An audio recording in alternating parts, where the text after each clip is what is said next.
Woohoo! Hello everybody, this is the Doctor, and welcome back to more Let's Play Star Trek Online with Robbie Summers, our free-to-play character. Guess what? I have more things and stuff to make us even better. As I mentioned, I am working on things like reputation and STFs and reputation marks and stuff off-screen. My goal is to get the entire Iconian space set on my ship. It's a 4-piece set, but I had previously only 2 pieces. However, as of this video, guys, guess what I've got? I got 3 pieces of it now. That's right. So let me just go to the reputation real quick and check this out. Under the Iconian Resistance, I finally hit Tier 4. That's right, Tier 4. So that unlocks another piece of the space gear. So now I'm working on Tier 5. Unfortunately, it's going to take a very long time to get through Tier 5. Tier 5 is going to unlock the shield, which is the last thing I need. However, that's going to take a long time. We've only got, like, I don't know, 6 storyline missions left. So there is absolutely, at this point, no way I am going to complete the Iconian space set on this ship before the end of missioning. There is just no way. There's not enough time because it's going to take a very long time to finish Tier 5 because it's the slowest one. It takes a long time. It goes slow. I do it every day, but it still takes a very long time. So anyway, there's nothing I can do about that. You can kind of do the math though. So I believe you have to hit what? 100,000. Okay, you need 100,000 reputation. I'm at 60,000 reputation. You get 2,500 reputation for each daily. It rewards 2,500. So I don't have a calculator in front of me right now, but 100,000 total. 60,000 is where I'm at. So the difference there is 40,000 to go. And I can do 2,500 a day. So 40,000 divided by 2,500 a day. That'll tell you how many days it's going to take me to get through all of Tier 5. Obviously, I'm going to be done with the rest of the missions before that time comes. So we will not get to experience the entire Iconian set on this ship during the missions. However, what I will do is once I have all the pieces, I will make a video about it. We'll come back and I will do a whole bunch of space combat stuff. And I will show you how this ship can operate with all 4 pieces of the Iconian set and why it's so good for a tactical officer or an escort in this case. I will show you why it's so good. That subatomic pulse thing it does, increasing your damage for team and self, is just incredible. But, as I mentioned, I hit Tier 4, so I do have 3 of the pieces. This is the other piece that I now have. This is the Iconian Resistance Hyper Injection Warp Core. So gone is the warp core I was using before, which was the Obelisk Subspace Rift Warp Core. It did me well and proud, but now it's time to go, and it's time to use the Iconian one. This gives plus 7.5 additional engine power and maximum engine power. Adds 7.5 of your engine power to shield power. It has improved Starship Warp Core efficiency, a 50% reduced cooldown on transwarp. Hot restart automatically removes weapons disabled conditions after 1 second. 100 hull regeneration per second while at full impulse. 20 shield regeneration per second to each facing while at full impulse. Engine power buff repairs offline engine subsystem plus 15 engine power for 10 seconds. But now, because I have 3 of these pieces, deflector, impulse, and warp, I now have the 3-piece bonus on this thing called Energy Augmentation Actuator. When firing energy weapons, and I am firing energy weapons, that's all I fire is energy weapons, I have a 5% chance of hitting a plus 15% all energy damage for 8 seconds to allies within 10 kilometers. And it stacks up to 3 times. It can stack 3 times. That is a very big all energy damage potential buff. This is a passive ability. It's a bonus. I don't have to activate it or do anything. All I got to do is fire my weapons, and this has a chance to proc. There's probably an icon for it that will show up, you know, at the bottom. here where it shows all the icons, all your buffs and debuffs and everything. It'll probably come up an icon when it's actually activated. I don't know what it looks like, but you guys can look for it. Those icons are so crazy and busy that while I'm in combat, I can't exactly look at the icons down there to see which power is activating passively. But hopefully it'll work. I mean, it says it will, and that will increase my weapon damage. Now the fourth piece, once I get the shield, is that radiant is the radiant subatomic pulse. And as you can see, it is also an all damage buff, plus 33% just by activating it. So imagine, if you will, put this in your mind. Imagine this stacking 3 times, plus 15% times 3, plus 33% all damage, all smashed and crammed together on my ship at once. Imagine the potential for increased weapon damage. That, my friends, is what makes the Iconian set on an escort so very powerful. And remember, the Radiant Subatomic Pulse is also a team buff. It's not just to yourself, but that plus 33% gets added to your team. So if you're in an STF, for example, everybody gets it. Huge advantage. Now imagine this. People have done this. Now imagine having a team of everybody having the Iconian set on their ship, and everybody in the team enabling Radiant Subatomic Pulse at the same time. Then you would have 5 times plus 33% all damage. Holy crap. And then on top of that, let's say you proc the energy augmentation actuator with that plus 15% times 3.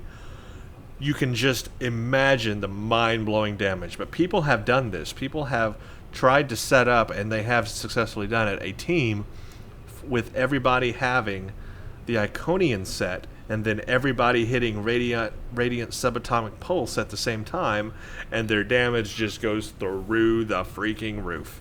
It's insane. So anyway, that gives you an idea of how and why the Iconian set is extremely powerful for an escort, and why I've been wanting to have it on this ship. So we are making goals on this ship. But anyway, with the 3-piece bonus, I have the augmentation actuator, so I'm still going to proc, hopefully, a chance to get, plus 15% or more damage just by firing my weapons. Let's get to it. We have Future Proof. We are starting a brand new storyline. Well, this is the last one here. With the war against the Iconians over, it's time for us to rebuild, to take stock of our situation, and to return to our roots as explorers. Or so they say. I have a feeling it won't last. A star in an unexplored system near Ferenginar has become unstable. There's nothing to indicate any change to its stellar life cycle. So this is a perfect opportunity for us to chart the system, investigate the star, and improve our understanding of what's happening. No voiceover. With this war over, it's time for us to rebuild, to take stock of our situation, and to return to our roots as explorers. We've recently noticed that a star in an unexplored system near Ferenginar has become unstable. There's nothing to indicate any change in its stellar life cycle, so this is a perfect opportunity for us to chart the system, investigate the star, and improve our understanding of what's happening. I want you to head up this investigation, find out why this star is suddenly dying, and make sure that it isn't going to be a threat to any nearby worlds or systems. Go to Deep Space Nine to pick up a solar specialist, then go to the unexplored star system at the edge of the Ferenginar sector in the Alpha Quadrant and investigate the sudden instability of the star there. And this is where we're going to have a quantum set. We'll go over this at the end. It's not going to benefit our character, because that's not the path I'm going down. It's very phaser based. I'm going to Tetrion based because of the ship I'm using. So it's not going to benefit us, but I will go over it for those that are trying to build a phaser setup, because I actually have all of these things on a different build on my main paying character, and it's actually a really good phaser build. But we'll go over that at the end. So we need to go to Deep Space Nine to pick up a person, so let's do that. I am highly looking forward to seeing how much more damage my ship can do now. I mean, it should just be so much better. And the engines are buffed as well now. My turn rate should be more buffed. My engine speed should be more buffed. Even my shield power is now buffed as well because of that. 7.5% of the engine power to shield power. So, pretty good stuff. Okay, we just need to make a U-turn here and go to the Alpha Quadrant.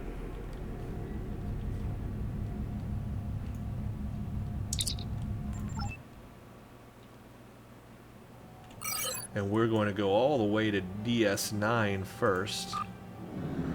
Pick up a scientist there.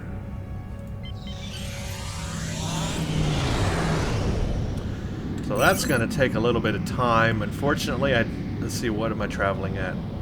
20, transwarp 20. That's as fast as I can go right now. So not terribly fast.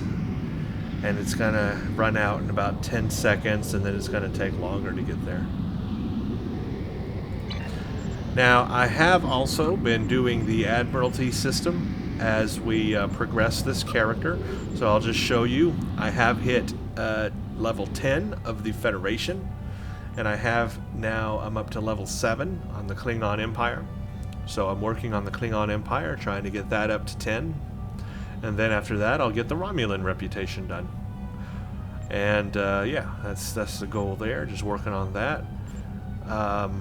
As for specialization points, I've also had more specialization points because I've been, grinding a lot off screen. So I have more points now. I have tiers 1, 2, and 3 unlocked of the pilot specialization.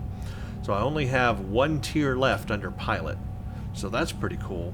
And I'm getting a bonus of plus 35% turn rate right now with what I have unlocked under pilot.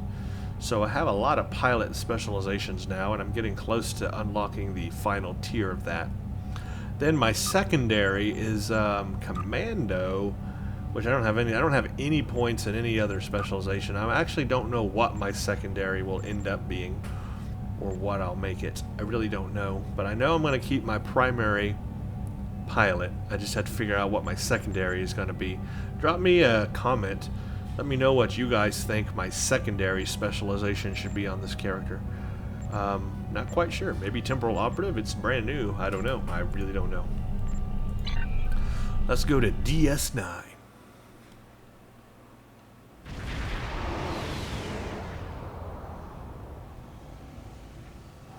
Let us beam up into the specialist. Thank you for the pickup. I'm Tenora Zuval. Let's get started. My preliminary observations show some kind of unknown stellar problem. This unexplored system near Ferenginar is undergoing solar death.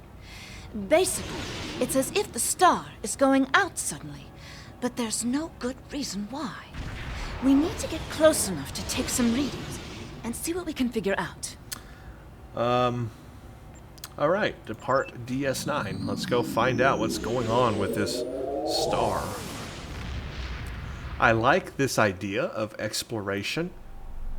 This mission starts out really good, but having played this before, it turns in a totally different direction that was unexpected. Not quite the exploration we thought we were getting, to be honest. So this system is also far away. Gonna take some time to get there.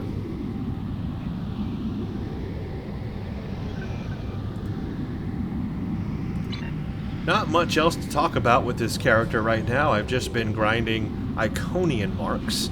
Lots and lots of Iconian marks.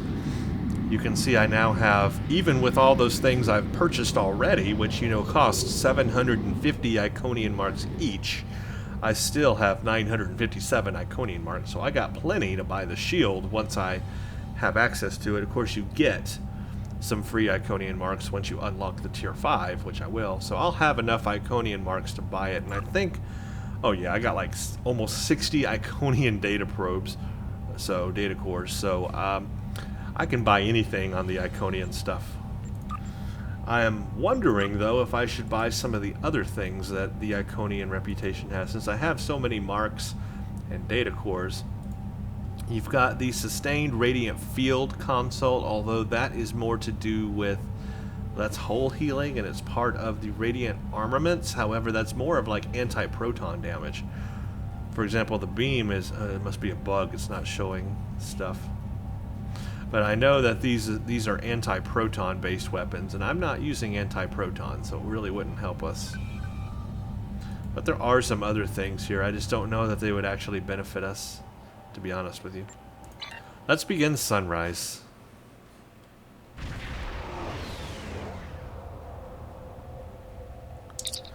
We've arrived in the system about 0.5 AU from the star, sir. Still no indication of what's causing the stellar decay. Detecting only gas giants in system. No signs of rocky planets, other than the occasional moon for those Jovians. We're a little outside optimal range. We could probably get better resolution on sensors if we nudged a few kilometers closer. Okay, well, let's move in closer then. Let's nudge our way forward, shall we? It's a beautiful star, though. I'm going to give it to the art team on the design of this one, because that is breathtaking. I mean, that's a screenshot right there. It's getting swamped with solar radiation. Try reducing the gain on your sensors. Sure, why not? Initial results don't make any sense. The star's core reactions are failing, but it still has so much mass that it should be conducting fusion. It's as if it suddenly decided that it was no longer going to do hydrogen fusion, just heavier fusion processes. Let's collect some stellar particles and see if we can find any clues with a more detailed analysis. This kind of matter is ejected during corona events. We should be able to collect some with your ship's ram scopes if we head to one of the ejection zones. All right, we'll set up a plot of locations where we can take samples. So these ejections here, we're going to scan them and collect them.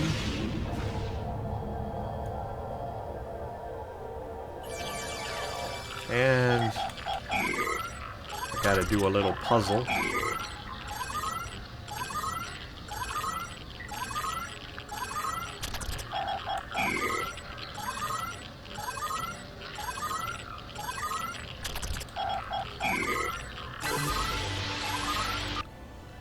Okay. Results are coming in now. This still isn't making any sense.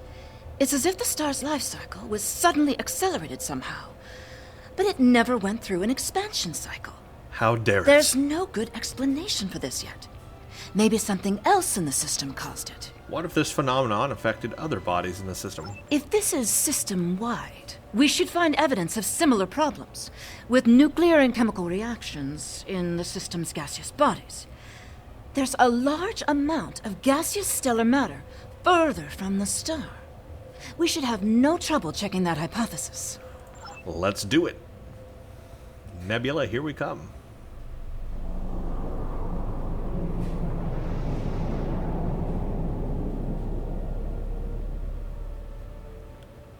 This is very strange. Usually nebulae are massive clouds between star systems. Finding a micronebula in system like this is quite rare. This may be the result of an event such as a cosmic string, shearing through a gas giant and turning it back into particulate matter. I'll need some more readings to know for certain. Sure. All the particulate matter will make your ship's sensors unreliable beyond a few kilometers, and shields will be offline. The best we'll be able to do is to check small areas until we get close to something unusual. We should head to where the deionized particle density is highest. I like her voice. Whoever voiced this character, I do like the voice. Switch to short-range scanners. Of course, V to scan things. This way.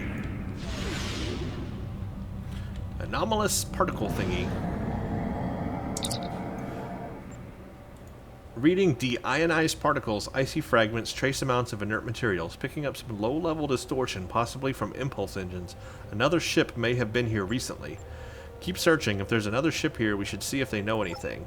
I'm going to pull out my harasser probes to get them ready for combat. If there's going to be combat, which there may be, those things will be ready.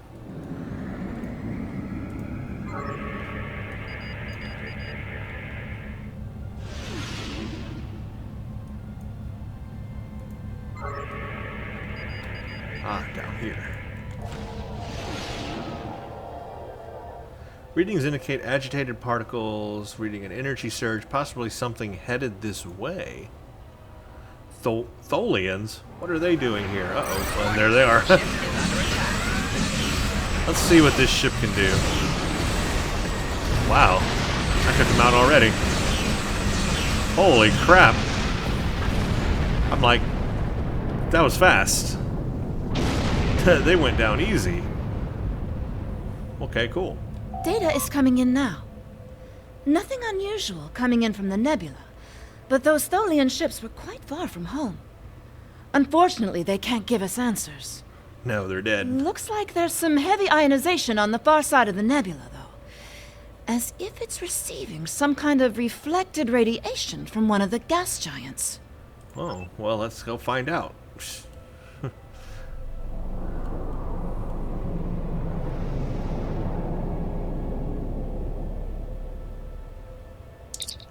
There's a large asteroid ring around this gas giant, sir. We're reading a few metallic asteroids and some low-level radiation. Maybe some additional clues, but nothing concrete. There's a lot of small debris moving at high speed here. Nothing we can't clear up with our weapons, but we'll just need to make sure not to miss. Set a course. Ah, yes. Asteroids flying through. This asteroid is mostly silicates with a few small deposits of iron and magnesium. Nothing special about it. Let's go to this one and then we'll go to that one.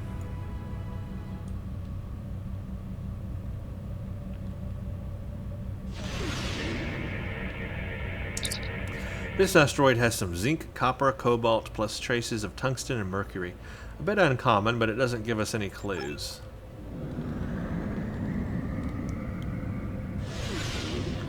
Hey, I avoided that. That was neat. Fancy flying. Was this the same one I just scanned? Large amounts of nickel, some titanium and uranium, lots of silicon. Here's something interesting. This asteroid's been excavated along one side. Looks like someone used a primitive mechanical probe to crack part of the asteroid and remove some of it. Low-grade warp signature, nothing sophisticated. Someone's been here, but probably not with the kind of technology that could explain this stellar phenomenon. Let's get closer to the gas giant. Exit the asteroid belt.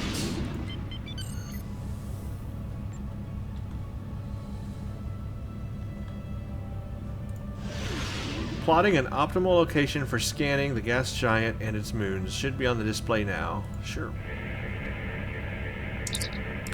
This is interesting. We're picking up several moons around this gas giant, and some of them are habitable. I'm picking up comm traffic. One of these moons is inhabited. Why didn't we pick this up outside the system? There are thousands of background signals in space. There are many from civilizations we haven't encountered yet. Since a preliminary long-range scan of this system showed no Class M or L planets, it seems that nobody thought that it would be inhabited. Our computers just classified these signals as ambient background until we were right on top of the transmitters. Universal Translator is updating now. How is it doing that? Are we like spying on them? Any signs of starships or bases? A few minor orbital facilities. Significant industrial infrastructure. 8 billion inhabitants. Well, that's more than Earth. Sir, I'm picking up a few low-power warp trails. Nothing the size of a starship. Maybe a handful of probes. There's evidence that we've come across an early warp-capable civilization. Oh, they are warp-capable, huh? Let's conduct a few more scans. If this is a warp-capable society, when we make first contact, we don't want to seem hostile. Greetings, unknown vessel. This is Administrator Kumarke. Please provide identification. Well, she's contacting us. This is Admiral Rami Summers of the White Star. I represent the United Federation of Planets. Welcome to Lukari. Lukari. Visitors here are rare, but we're always gratified by the chance to meet and exchange information with travelers. I regret that you have arrived at a difficult time. You may have noticed that our home star has become unstable. I'm leading a project to try to reignite the star. Unfortunately, we've already suffered severe disruptions, and we have a lot of problems to tackle right now. We noticed the problems with your star. We came to investigate why this is happening. These problems started only recently, just a few days ago. Our astronomers noted a significant shift in the star's output. and now it looks like it's guttering and dying. If we can't solve this problem, it's the end of our species. I'm the project leader for our solar probe team. We're going to try to restart fusion with a quantum chromodynamic accretion burst, but honestly, this is a colossal problem, and it may be beyond us. My ship is part of a larger fleet. We have advanced technology and we may be able to assist you. Let's see, let's ask this one first. You've had visitors of other planets? Yes, we've previously had contact with the Zenkethi and the Ferengi. Oh, We've heard good. a bit about the Teferi and the Breen, but they haven't ever been to our system. Our home world provides for all of our raw material needs, along with a few mining outposts around the asteroids and the gas giant. We've never had a compelling need to engage in space exploration. And now that our sun is going out, we're scrambling everything we've got to see if we can find a solution or a way to evacuate at least a few of our people. On behalf of the United Federation of Planets, I extend greetings and hope for peace and mutual prosperity between our people. I am honored to have the chance to make first contact with your people. My people have had little contact with other species, but that could change if we discover that we have mutual goals and interests. Of course, if our star goes out, this will also be last contact. Funny. My ship is part of a larger fleet. We have advanced technology and we may be able to assist you. We have a solar probe ready that contains the booster module that needs to be fired into the star. It's capable of warp 2. There's a problem, though. The probe's remote navigation systems don't work. All of the interference from the solar flaring and guttering is blocking the signal. Could your ship get a trajectory plot so that we could set a pre-programmed course? We'll look into it. We can use our astrometric computer to build a plot. Why don't we just beam it on board and then just go take it to the star ourselves? Plot a trajectory for the Lucari probe. Display trajectory plot. Well, that ain't gonna work. Move it down. Okay, adjust trajectory. Let's see. Point 1 should be at an elevation of negative 9,850. It's currently at... So move the first point down. No. Oh, no, it's at 970. So move it up. Nope, that makes it go down. So move it down to make it go up. Point 2 should be at an offset of 9,400. It is currently at 9,300. Oh, whoops. There it is. That's optimal. Hey, that's not... Oh, that We're is... getting your telemetry now. I'll have my engineers prepare the probe. Let's see if this works. Nothing to worry about, just the future of my planet. We'll hold position for you to launch the probe. The probe's made it out of orbit. So they're at least capable of warp 2. Engaging secondary boosters to head out of planetary range. Go, probe, go. Go probe that sun.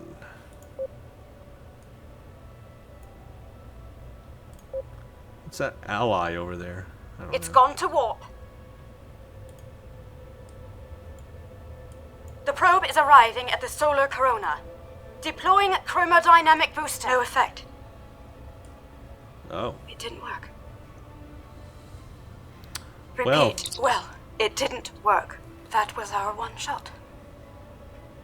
Thank you for trying to help. I'm not sure what to try next. Maybe we can evacuate a few people. I'm not going to give up. But the situation is grim. If your people can offer any other help, we would welcome it. But I just don't see a way to relocate 8 billion people in the next few hours. Well, we could try. We are not necessarily out of solutions. We might still be able to find a way to reignite the star. Sir, an unknown vessel is entering the system. Small, but can't get a reading through its hull. Getting very strange readings from the ship. Can't read the interior at all. Uh-oh. Hail the new arrival. My name is Cal Dano. Looks like I've arrived at the perfect time. I'm here to help with the problem with this star. I'm a scientist, and I have some specialized knowledge that can help. Cal Dano sounds familiar. It's nice to meet you, Cal. Your help will be appreciated. With apologies for the interruption, this is my home star. My people are the ones at risk here. If you have some way to reverse this process, my people should be involved. Sure, but what are you going to do about it? Really nothing. Agreed. Since no other solutions have presented themselves, we should at least hear them out. All right, I'm willing to do so, but it will take me a little while to get a shuttle out there. As you might imagine, things are a little hectic over here right now. Don't worry, we won't need a shuttle. You won't be able to get a lock on my ship interior due to the subspace manifolds. I'll go ahead and bring you aboard. Okay. Subspace manifolds. Sounds subspacey-y.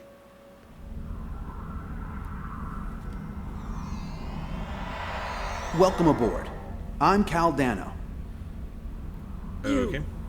You moved me here without crossing the intervening space. You have quantum teleportation technology. Yeah, that's the thing. Yes, we call it a transporter. It has a limited range, but it's useful for going from surface to ship. Yeah. Impossible! No. This ship's interior is massive, even though it's no bigger than a shuttle. My ship uses compactified subspace folds. It's bigger on the inside. Bigger on the inside. I love it. Right now, though, we have bigger issues to handle. So, hopefully my character is smart enough to know this person's got to be from the future. But, bigger on the inside, bigger on the inside, it's bigger on the inside. I like it, it's bigger on the inside, bigger on the inside, bigger on the inside, around we go. Nobody knows what's happening today, but all I know is that this thing is bigger on the inside. That doesn't rhyme. I'm terrible at rhymes. I cannot sing or make a song now. It's bigger on the inside. That's terrible. Let's talk to the lady. This is all quite overwhelming. This Caldano person is another stranger from somewhere else. And you're here to help with our dying star? Yeah, you know, this kind of thing happens every day. Oh. Yes, I suppose I can see how a star suddenly dying might attract someone's attention. Normally, my people are explorers, and we would open diplomatic relations to engage in first contact, but this isn't a normal situation. It's an odd coincidence. We'd probably never have met if it weren't for the trouble with the star. My people have never really had any desire to go exploring out there. We've sent a few probes and met a couple of neighbors, but we're happy at home, and we have what we need, so why risk it? I guess this crisis answers that question. The galaxy is bigger than us, and to survive, we need to look past just our homeworld. The United Federation of Planets makes exploration and peaceful contact with new species one of its primary missions. It sounds like you have a lot of experience in meeting other kinds of people. Maybe if we survive this, we can take the chance and learn more about each other, to talk about what we might have in common and what we have to offer. I'm sure that my people will want to open relations. Your experiences here will make you a natural choice to participate in these discussions. What can I do to help? My home is at risk. I want to do something, to be involved in solving this problem. I can say, stay with me, you can see how we can study and solve these problems, or stay with Caldano, this is his ship, or wait here, it'll be safer and less risky. This is going to be a delicate. How about stay with me and you can see how we study and solve these problems? That's a good solution. Alright, now you, sir, Mr. Vampire. Welcome to my ship. Don't be alarmed. This vessel is from the 31st century and it has some technology you may not recognize yet. I can assure you, though, that I'm here to help. That explains why I wasn't able to scan through your ship's hull or how you are able to have technology that can repair a dying star. Correct. I'm associated with a temporal division of, well, let's just say that I'm an ally from the future, and I'm here to save the Lucari star. So, this involves changing the time stream. I've had about enough of that recently. Ha, ha, ha, ha, huh. You know, that is an extremely ironic sentence considering what we're about to get into with this whole future-proof storyline. No, I'm trying to prevent changes. Someone's tampered with this star. It's not supposed to die out here. The Lucari don't disappear today. At least not if we have any say in it.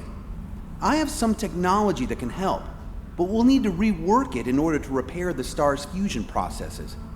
What I need you to do is to help me align this matrix to match the star's original spectrum. Okay, use the consoles to set the matrix to the correct combination of colors. Let's see if he's got any more info here. This matrix can adjust quantum induction fields, but restarting stellar processes isn't its normal use. This task should be simple. Go to each console and adjust the intensity of each color spectrum in the mix. When you have the right mix, the matrix on the center console should match the original color of the star. I'll regulate the device's main power state from this console. Sounds like a thing. Okay, let us make it 450.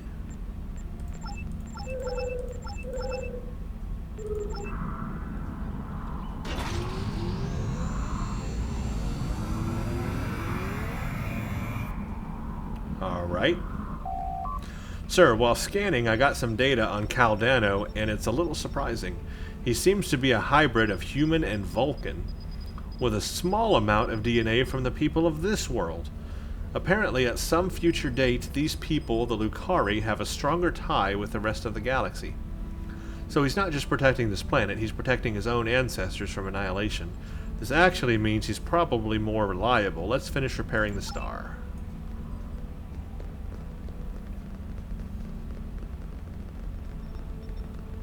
Red spectrum. Let's decrease this.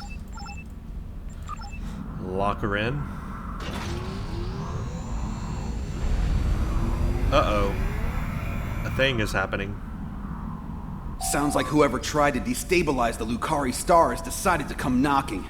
Let's see who. They're packing a real wallop. Shields just went down. We have incoming! Uh-oh. Who do we What have? are those things? The Tholians. Tholians! Keep them away. I need to finish these computations. I have the device shielded in a force field, but I can't deploy it until these Tholians are out of the way. Shields are back online. They shouldn't be able to get any more boarding parties over. Oh, they went down pretty simple. Take all this loot. Okay. We've got a breather. Now I just have to charge the device and prepare it for use. In just a few minutes, it'll propagate a quantum wave shift that should correct the star's stalled fusion process. You should head back to your ship, and I'll send the administrator back home. All right. Cool.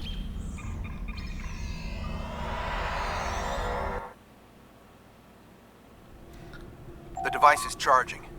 We're just a few minutes away from repairing the star. Standing by. Uh-oh. Give us the Toxutot. Just one. Now the Tholians want my quantum phase inhibitor.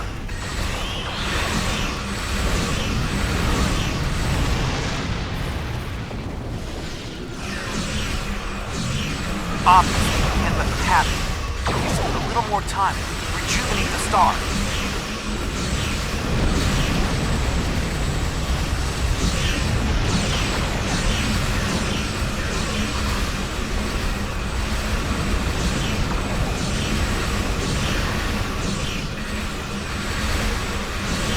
Boy, my ship is so maneuverable now. I mean, it's crazy.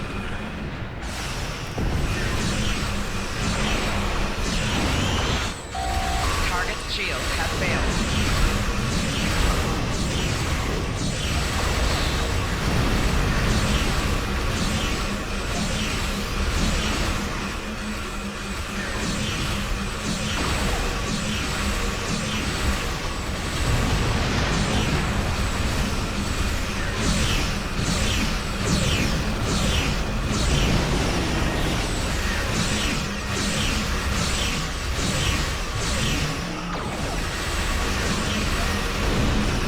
ship is so nimble.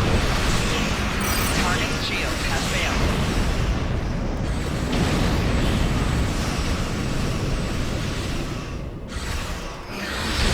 Trying to run away from me.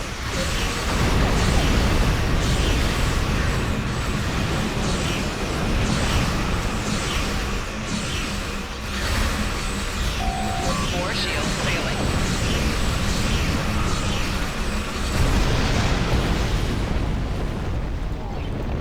Man, my ship is just...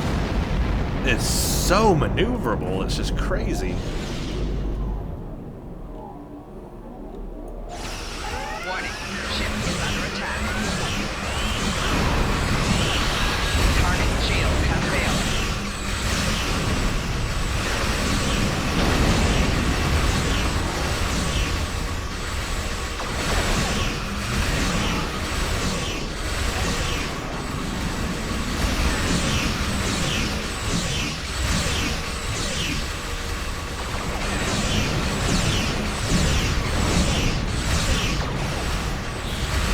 Left shield failing.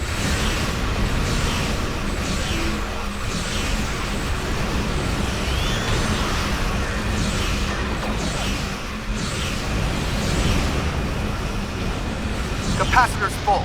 Firing in 3 seconds. Activating the rejuvenator.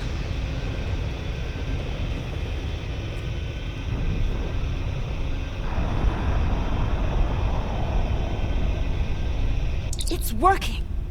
Look at the star. Check the spectral readings. The fusion process is reigniting, and it's returning to normal.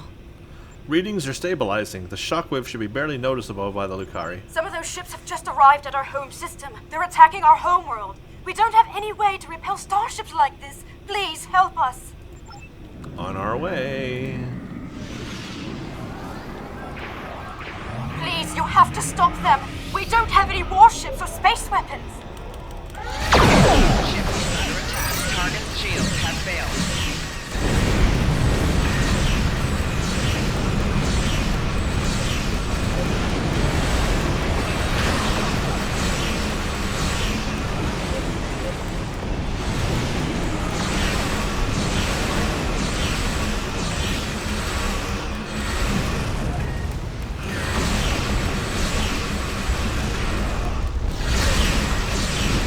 The Tholians have managed to get my ship in a web.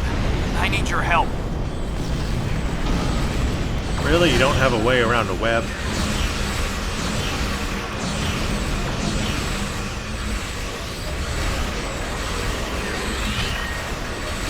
Four shields failing. Rear shield failing. Left shield failing. Target's shields have failed.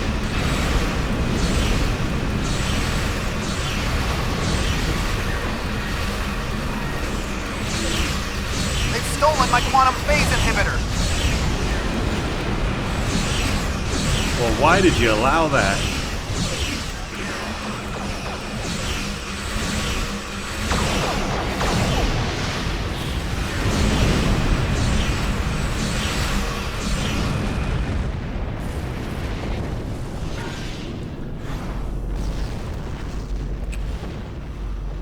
Where are you, Caldano? There you Thanks are. for the save, but the Tholians managed to steal the Tox Uthot while they had my ship webbed. That must have been their plan all along. My data suggests the Tholians use a trilithium warhead to destabilize the star, but the amount of resources needed to build such a weapon makes it inefficient to say the least. No, I suspect somehow they knew I would come here to save this star, and I would bring the Tox Uthot. Fortunately, the Lucari star is safe. However, nobody else will be, as long as the Tholians have that device. They could use it to snuff out or destabilize stars anywhere they want. Like maybe the Lucari star? We'll have to get it back from them somehow, but that means we have to figure out their next target. I have some thoughts on that, but I will need to do some calculations. These events, and the Tox Uthot itself, are tied up in the temporal Cold War. The Tholians may not care, but by using the Tox Uthot, they risk distorting the timeline by wiping out civilizations that are supposed to survive into the future, such as the Lucari. I'll be in touch. At least now the Lucari will have a promising future. Caldano is correct. You have preserved our future. My people will be forever grateful, not to mention my personal gratitude, of course.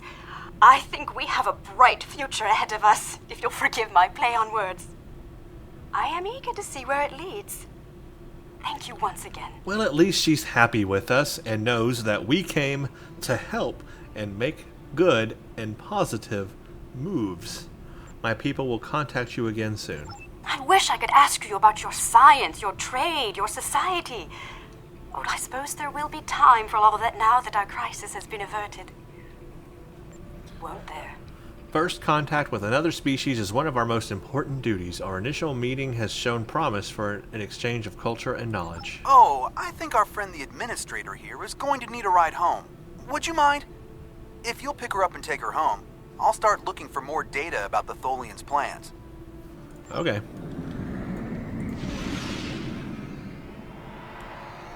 Take her home. I have collected an amazing amount of information about what happened to this star. Thank you for bringing me along. Once we're back in Allied space, I'll take a shuttle home. Sure. It seems that first contact with the Lucari has gotten off to a reasonable start. Now we just have to hope that when the Tholians show up again with the Toxuthot, we can stop them from doing anything disastrous. We are ready to leave the system on your orders. Alright, well, we made somebody happy.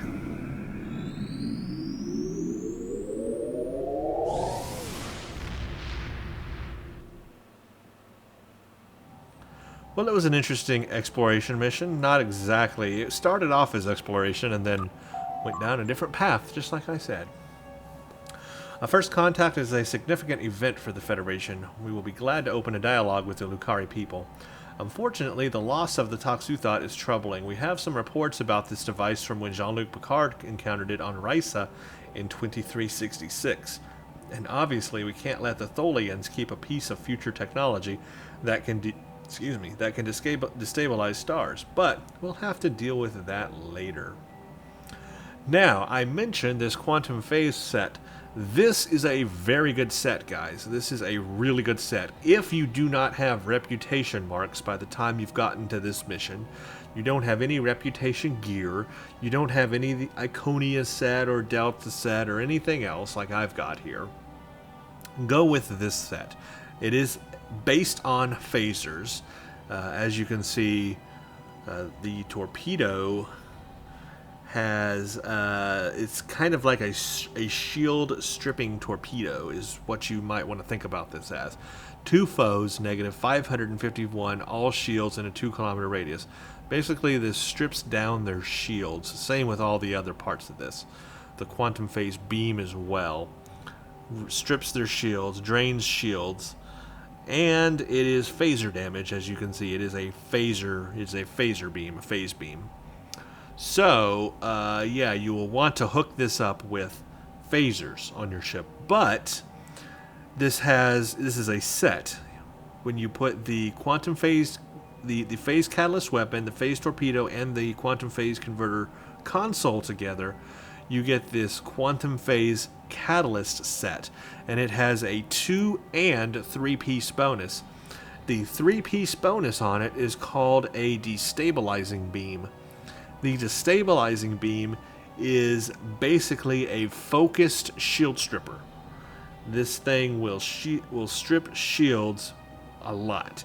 You put a lot of power behind it, you buff it up correctly, and you buff phaser damage because it does phaser damage, it will do a lot to a ship. It is a very, very cool weapon.